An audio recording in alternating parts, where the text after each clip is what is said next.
मित्र नमस्कार. BA second इयरच्या सेमिस्टर थर्डमध्ये तुमचं सर्वांचं मी मनापासून स्वागत करतो. आपला जो विषय होता की मला कॉमेंट बॉक्समध्ये काही विद्यार्थ्यांनी प्रश्न टाकले होते की सर, सल्तनत पिरियडच्या काळामध्ये दिल्ली सल्तनतच्या काळातल्या प्रशासकीय योजना किंवा प्रशासन कशा पद्धतीनं होतं, प्रांतीय प्रशासन, केंद्रीय प्रशासन, ग्राम प्रशासन याविषयीची थोडीशी माहिती सांगावं. आपण वास्तविक हे सगळं भाग शिकवलेला आहे, पण काही जवळपास 8-10 विद्यार्थ्यांनी कॉमेंट बॉक्समध्ये प्रश्न टाकला. आपले इथले विद्यार्थी दररोज असतात, पण जे विद्यार्थी कॉमेंट बॉक्समध्ये विचारले तुमचा 1-2-3 प्रश्न होते की बा आम्हाला थोडंसं भाग हा उजळणी होऊन एक सर्वसामान्यपणे सांगावं. आणि म्हणून सुलतान काळातील प्रशासकीय व्यवस्थेचं एक अवलोकन आपण चर्चा करूया. आपण आपल्या पाठामध्ये ते सगळं घेतलेलं आहे, तासिकेत आपण पूर्ण घेतले ते भाग. फक्त आपण आज त्याचं सारांश रूपानं त्याचा एक आढावा घेण्याचा प्रयत्न करूया. आणि म्हणून सुलतान काळातलं किंवा दिल्लीच्या सल्तनत काळातलं प्रशासन व्यवस्था कशा प्रकारची होती याचा विचार करत असताना आपण एक लक्षात घेतलं पाहिजे की दिल्लीच्या सुलतानशाहीचं प्रशासकीय धोरणामध्ये एक 3 मुद्दे पाहावयास मिळतात. एक केंद्रीय प्रशासन, दुसरं प्रांतीय प्रशासन, तिसरं परगणा प्रशासन आणि चौथं ग्राम प्रशासन. पण परगणा आणि ग्राम प्रशासन एकत्र काही ठिकाणी पाहावयास मिळाल्यामुळं सर्वसामान्य 3 भाग पडतात. मला असं वाटतं आपल्या अभ्यासाच्या दृष्टिकोनातून त्याचे आपण 4 विभाग करूया. आणि म्हणून दिल्ली सल्तनत काळातल्या या 4 प्रशासकीय धोरणाचा विचार करत असताना आपण पहिल्यांदा केंद्रीय प्रशासन बघूया, जिथं राजा प्रत्यक्ष राज्य करतो, म्हणजे सुलतान प्रत्यक्ष राज्य करतो. सुलतान काळातले सगळे सुलतान हे अनियंत्रित राजेशाही पद्धतीचे राज्यकर्ते असल्यामुळं त्यांनी केंद्रीय प्रशासनामध्ये सुलतान हे पद म्हणजे स्वतःचं राज्यपद हे स्वतःकडं असल्यामुळं वंश परंपरेत तो आपल्याच अधिकाराखाली असावं आणि तो ईश्वरी सिद्धांताचा विचार असल्यामुळं साहजिकच सर्वस्वी हक्क हे त्या राजाकडे किंवा सुलतानकडे होते. म्हणून सुलतान हा सर्व सत्तेचा, सर्व देशाच्या राज्यकारभाराचा केंद्रबिंदू होता आणि तो वाटेल तशा प्रकारचा हवं त्या ठिकाणी बदल करत होता. म्हणून सर्वश्रेष्ठ या नात्यानं सुलतान हा प्रशासकीय व्यवस्थेतला केंद्रीय प्रशासनातला मुख्य मुद्दा होता हे मान्य करावं लागतं. त्याच्यानंतर त्याला मदत करणारे सरदार आणि अमीर उमरावांचा एक वर्ग होता. हे सरदार किंवा अमीर उमराव सुद्धा वंश परंपरेने त्यांच्या वंशातल्या जवळच्या नात्यातली माणसं असायची आणि ती नात्यातली माणसं विविध प्रांताचे, विविध विभागाचे अमीर, सरदार, उमराव असायचे आणि ते योग्य प्रसंगी राजाला म्हणजे सुलतानाला मदत करीत होते. सुलतान जर कधी एखादं चुकला तर त्याला योग्य मार्ग आणि दिशा देण्याचं काम सुद्धा हेच सरदार आणि अमीर उमराव वर्ग करीत होता. पुन्हा केंद्रीय प्रशासनामध्ये या राजाला सुलतान जरी सर्वश्रेष्ठ असला तरी त्याला मदत करणारे हे सरदार जरी असले किंवा त्याचे कंट्रोल करणारे अनियंत्रितपणे सरदार अमीर वर्ग जरी असला तरी मंत्रिमंडळाचा सुद्धा भरणा होता. मंत्रिमंडळे सुरुवातीच्या काळामध्ये 4 मंत्रिमंडळ होती. 4 मंत्र्यांचा कारभार या मंत्रिमंडळामध्ये चालत होता. नंतर अलाउद्दीन खिलजीच्या काळामध्ये 6 मंत्री झाले, बोलता बोलता 8 मंत्री आले. अशा प्रकारे मंत्र्यांचं विभागणी सुद्धा हळूवारपणे विकसित होताना दिसते. त्याच्यामध्ये आपण काही विचार जर केला तर दिवाने रियासत असेल किंवा सदर सुदर असेल किंवा दिवाने ईशा असेल. आता या ठिकाणी आपण जर विचार दिवाने रियासत म्हणजे इस्लामी पद्धतीने सर्व राज्यात चालतं का याचा विचार करणं, याचा विचार करणारा अधिकारी म्हणजे दिवाने रियासत. दुसरा जो अधिकारी होता, दुसरा जो मंत्री होता त्याचं नाव होतं सदर सुदर. सदर सुदूर म्हणजे दान धर्म विभागाचा तो प्रमुख होता. तिसरं दिवाने ईशा म्हणजे राज्याचा पत्र विभाग सांभाळण्याचं काम तो करीत होता. आणि चौथं जो मंत्री होता तो बरीदे मुबालिक. बरीदे मुबालिकाचं काम काय होतं, राज्यातील सर्व घडामोडींवर लक्ष ठेवणे, त्यांची माहिती गोळा करून संबंधित खात्याकडे पाठवणे हे ते काम बरीद ए मुबालिकाचं किंवा मुबालिकाचं होतं. त्यानंतर वकिलेदार हा सुलतानाचा खाजगी सचिव होता. सुलतानाचा हरमची शोध करायचा, शाही कुटुंबाची ती व्यवस्था पाहायचा. दिवाणी अडीच मध्ये सैन्याचा तो मंत्री असायचा, सैन्यावर तो लक्ष ठेवायचा, वेळ प्रसंगी सैन्याची भरती करणे, त्यांना न्यायदान देणं, त्यांना वेतन देणं, प्रशिक्षण करण्याचं काम होतं. आणि न्यायाचं काम हे सर्वसामान्यपणे आमचे स्वतः प्रत्यक्ष सुलतान आणि त्याच्या अंडरमध्ये काम करणारे काझी अशा पद्धतीने कार्य करणारे लोक होती. यानंतर आपण असा विचार केला की केंद्रीय प्रशासनामध्ये सुलतान सर्वश्रेष्ठ आहे, त्याच्यानंतर त्याचे सरदार अमीर उमराव लोकांचा भरणा आहे, हे त्याच्यावर कंट्रोल करतात, देखरेख करतात. आणि पुन्हा यांना काही ठिकाणी 4 मंत्री, अलाउद्दीन खिलजीचा काळ 6, असे 6 मंत्र्यांचं एक मंडळ सुद्धा या केंद्रीय प्रशासन व्यवस्थेमध्ये होतं, ज्यांची मी तुमच्या समोर नाव वाचून दाखवलं, प्रत्येकाचं काम सांगितलं. हे प्रत्येक उदाहरणार्थ दिवाणी रियासत असेल किंवा दिवाणी सदर असेल, दिवाणी ईशा असेल, मुमालिक असेल किंवा दार असेल किंवा अजून अरीज आणि न्यायदान करणारे काझी असतील, ही सगळी मंत्रिमंडळ या मंत्रिमंडळ विभागामध्ये काम करताना दिसतात. आणि म्हणून या सगळ्यांवर कंट्रोल करणारा राजाचा प्रतिनिधी म्हणून वजीर हा पेशवा जसा आपण म्हणतो, आजकाल पंतप्रधान असं म्हणतो आपण, तशा पद्धतीनं सर्व देशांवर आणि सर्व साम्राज्यावर तो राजा नंतर कंट्रोल करण्याचं काम हा वजीर असायचा. वजीरचे सुद्धा 2 प्रकार होते. एक मुख्य वजीर असायचा जो प्रत्यक्ष राजाला मदत करायचा, सुलतानाला मदत करायचा. दुसरा नायक वजीर असायचा. तर नायक वजीर जेव्हा वजीर कुठं लढाईत गेला असेल, कुठं मोहिमेवर असेल, बाहेर असेल, त्यावेळेस त्याच्या अनुपस्थितीमध्ये देशाचा कारभार पाहण्याचं काम वजीर, नायक वजीर करायचा. म्हणजे अशा प्रकारचं केंद्रीय प्रशासन या ठिकाणी चालताना दिसतं, चालत होतं असं मान्य करावं लागतं. म्हणजे या ठिकाणी एक केंद्रीय प्रशासन बघितलं. त्यानंतर ब मध्ये आपण विचार करूया की या ठिकाणी ब मध्ये चालत नाही, प्रांतीय प्रशासन, पेनच आपले चालत नाही. प्रांतीय प्रशासनामध्ये सोयीसाठी साम्राज्याचे विभाग केलेले प्रांतामध्ये करण्यात आले होते.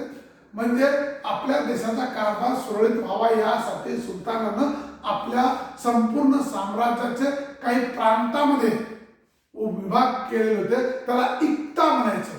इक्ता म्हणजे प्रांत, विभाग किंवा स्टेट, जसं महाराष्ट्र, गुजरात, राजस्थान अशा प्रकारचे प्रदेश, त्याला प्रांत म्हणायचं. अशा प्रांतात त्याची रचना केलेली होती. त्याला त्या काळामध्ये इक्ता हा शब्द होता.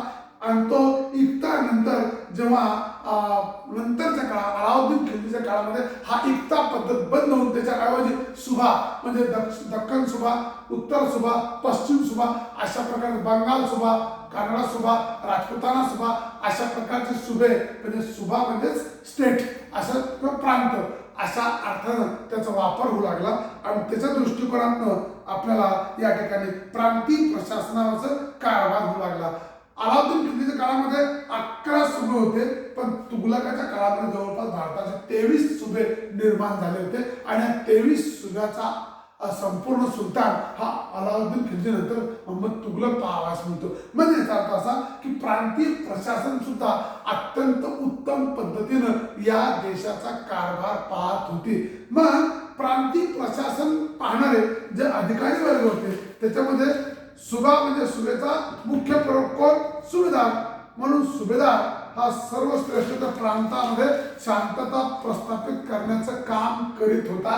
आणि त्या प्रांतपालाला किंवा त्याला सुभेदाराला मदत करण्यासाठी काही अधिकारी वर्ग नियुक्त केलेले होते.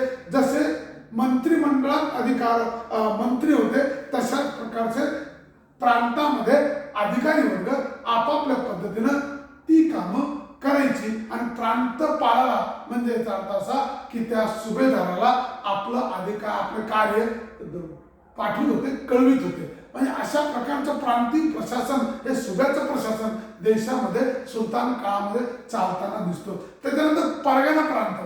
परगणा म्हणजे आजचा आपला तालुका.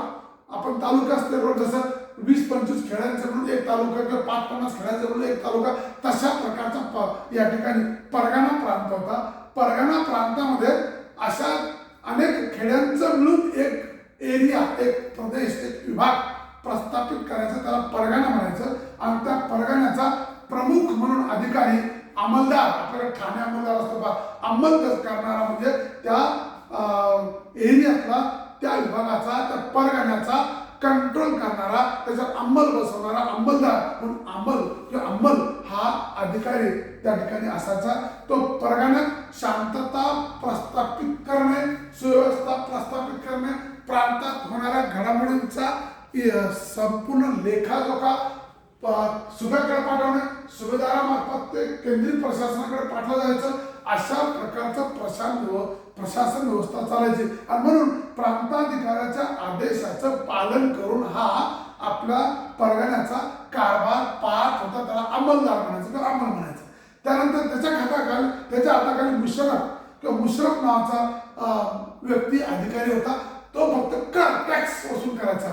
आपल्या खेड्यापाड्यामध्ये जाऊन टॅक्स कसं वसूल करायचं आणि ते टॅक्स मिळालेलं आपल्या परगण्याचा अधिकारी असणारा त्या अंमलदाराकडे, त्या अंमलकडे तो पाठवायचा. आणि अंमल हा मिळालेला कर हे पुढे सुभेदाराकडे पाठवायचा. सुभेदार शेवटी केंद्रीय प्रशासनाकडे पाठवायचा. अशा प्रकारचं ही यंत्रणा अगदी खालीपासून दिल्लीपर्यंत चालताना दिसते. म्हणून मुशर्रफ हा सुद्धा कर वसूल करणारा अधिकारी होता. त्यानंतर खजिनदार, मग जो कर मुशर्रफनं वसूल केलेला आहे, मुशर्रफनं गावोगावी जाऊन जो कर वसूल करून आणलेला आहे आणि तो परगण्याच्या अधिकारी अंमलदाराकडे दिलेला आहे, तेव्हा त्याची हिशोब ठेवणे, त्याची माहिती देऊन ठेवणं हे खजिनदार करत होता. आणि खजिनदार म्हणून हा एक पद त्या परगण्यावर नियुक्त करण्यात आलं होतं. त्यानंतर या सगळ्या गोष्टीला मदत करण्यासाठी 4 कारकून सुद्धा असायचे. ते 4 कारकून यांना मदत करायचे कामामध्ये आणि ते आपापल्या पद्धतीने काम करताना दिसतात. अशा प्रकारचं परगणा प्रांत सुद्धा या ठिकाणी पाहावयास मिळतो. त्यानंतर शेवटचं आपल्याला याच्यामध्ये अधिकारी जो होता तो कारकून, नंतर कानूनगो किंवा त्याला आपण कानूनगो हा परगण्याचा, कानूनगो म्हणजे पोलीस अधिकारी, कानूनगो म्हणजे पोलीस अधिकारी.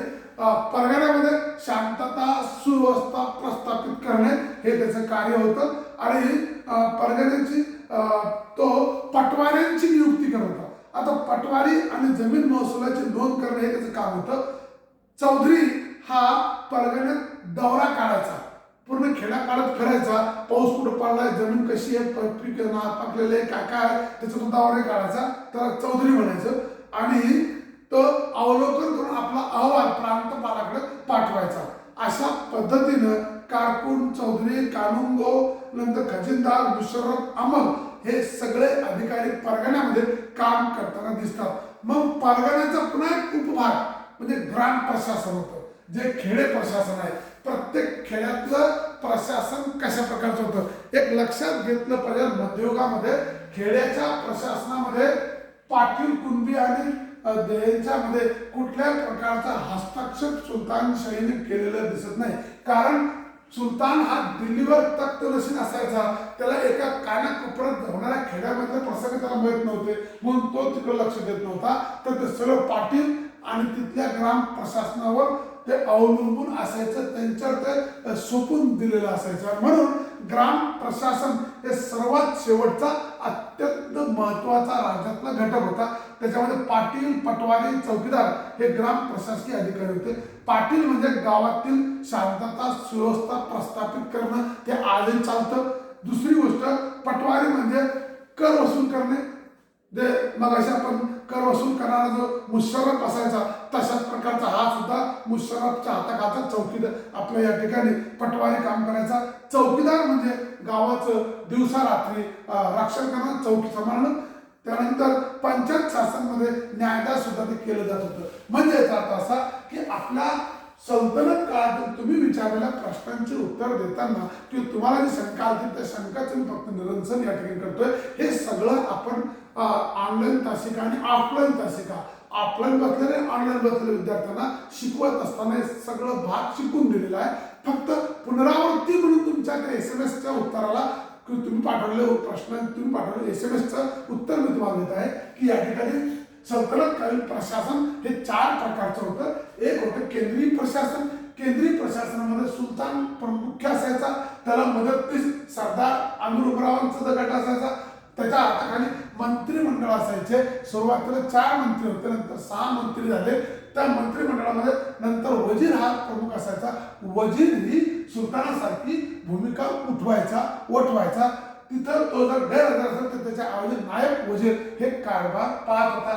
असं केंद्रीय प्रशासन व्यवस्था होती. त्यानंतर हे केंद्रीय प्रशासन सरळ चालावं, आपलं साम्राज्य व्यवस्थित चालावं, यासाठी सुलतानानं आपल्या साम्राज्याचे विभागणी प्रांतामध्ये केली होती.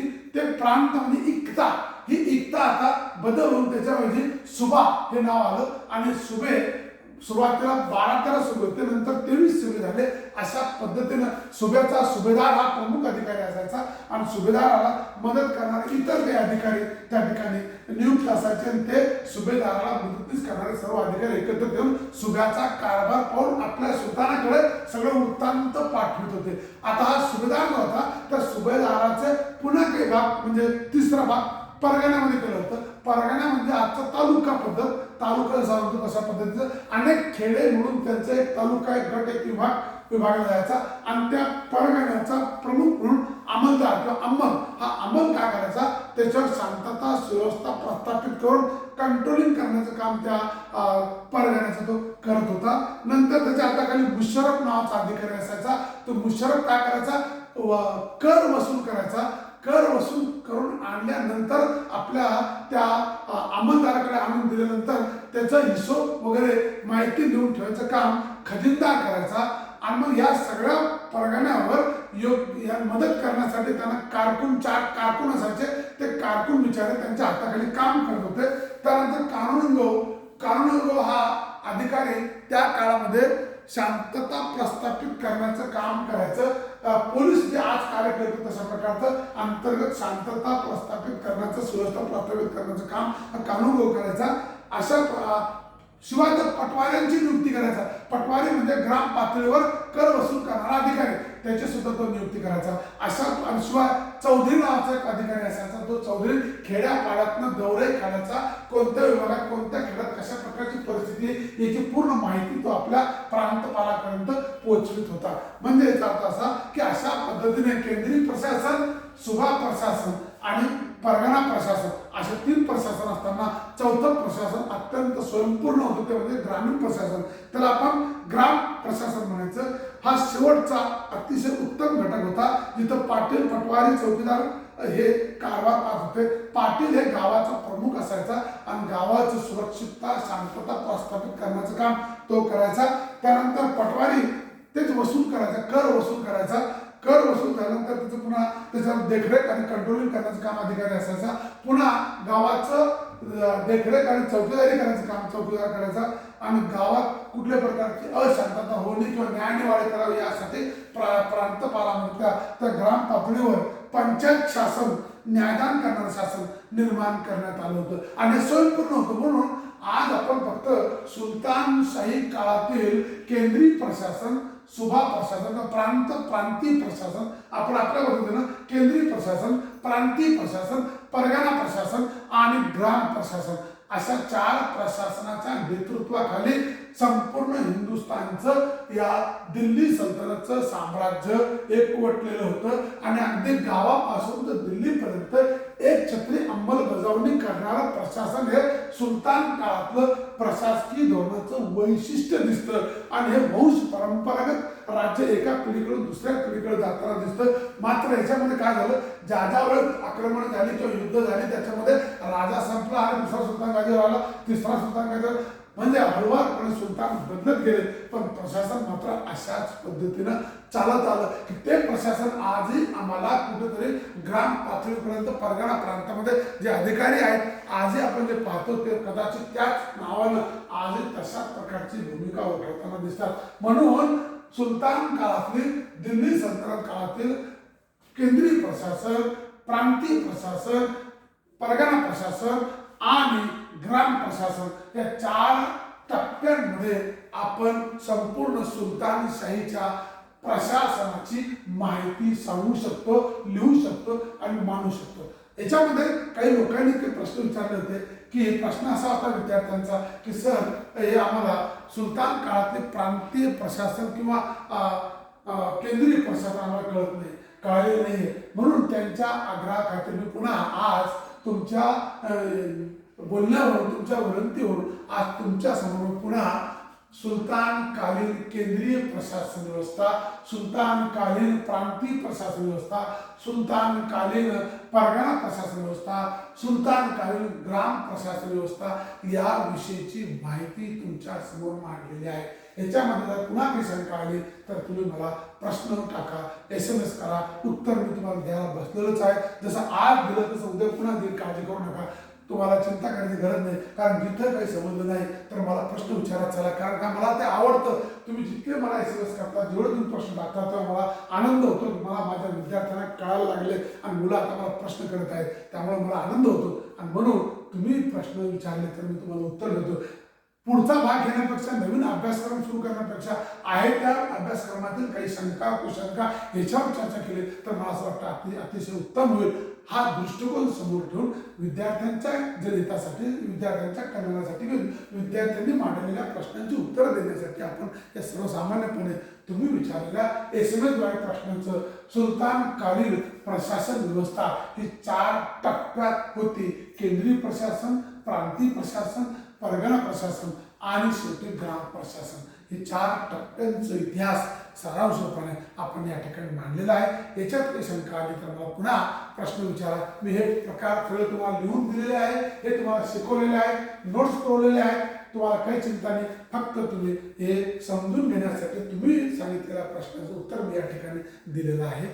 अजून याच्यात काही शंका आली तुम्हाला पुन्हा कॉमेंट बॉक्समध्ये तुमचा प्रश्न टाका, मी पुन्हा तुम्हाला उत्तर देईल. या ठिकाणी थांबूया. नमस्कार.